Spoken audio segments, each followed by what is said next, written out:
Okay, so that's a really good way to understand the different uses of money, and therefore, like you say, during a transitionary period, while you need to consider the monies you have and what you use them for, we are though in this transitionary period. Very obvious to us what's happening. Even more obvious to you as somebody who can read the market like tea leaves and spot everything that's happening.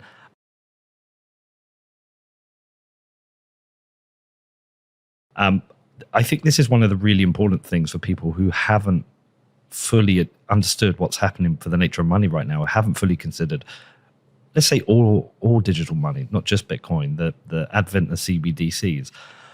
I don't think we should spend too long on the history, because I'd encourage people to go and read it and read the other articles that have done. But can you give like a brief summary of how we've got to where we are, the different transitions, and then we'll cover specifically what's happening with money right now?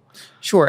So through that lens, money is technology. Yeah. And as technology changes, our money changes. And so we can put it in three buckets: commodity money, fiat money, and digital money, right? That is kind of one way to kind of just simplify it.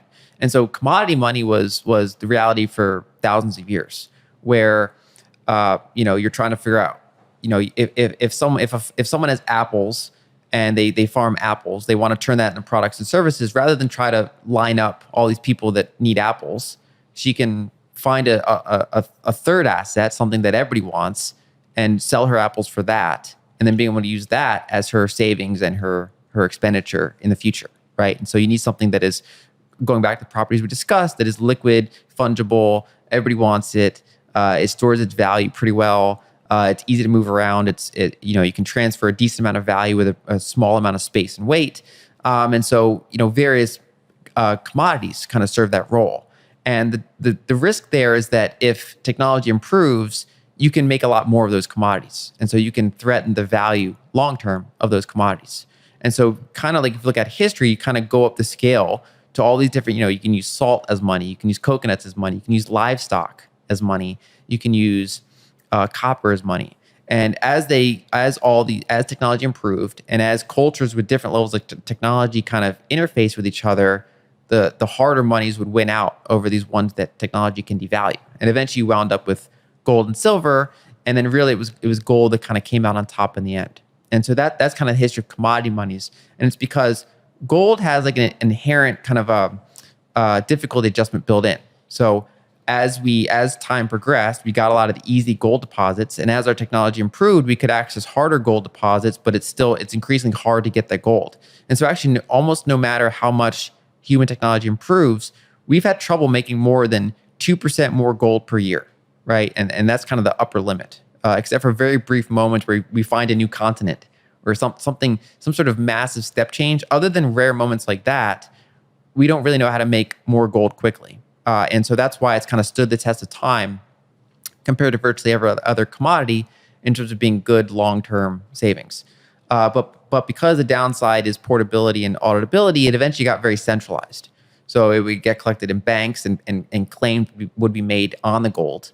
And then it got increasingly collected into central banks, where not even banks held the gold anymore. And so you had a complete detachment from what people used as medium of exchange, partially for convenience and partially due to legal decree. Governments had an interest in kind of collecting the gold, while people, would be expected to use the papers.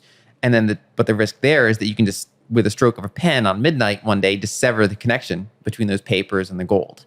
And that's what happened in countries around the world multiple times until it happened permanently in 1971. And so we've been in this era of fiat currency where it's almost like an artificial commodity. So for example, the rate of, the stock to flow ratio, so how much money exists versus how much is created in a year, is higher than most commodities. So that's important as a money. It's lower than gold and silver, but it's higher than, say, oil or copper, things like that. And so you have kind of a workable money. Its volatility is managed by the government and the central bank. There's various checks and balances for who can create money, and kind of the number of people that have to sign off on new money creation, at least in kind of these developed markets. But the downside is longer term. Your monetary inflation rate is 7%, 8%, 10%, 15%, and of course in many countries far higher. and the interest rates rarely keep up with that long term. So you basically get diluted as you hold stake in that network. We can call it a network. You keep your percentage of that network keeps getting diluted over time by holding it.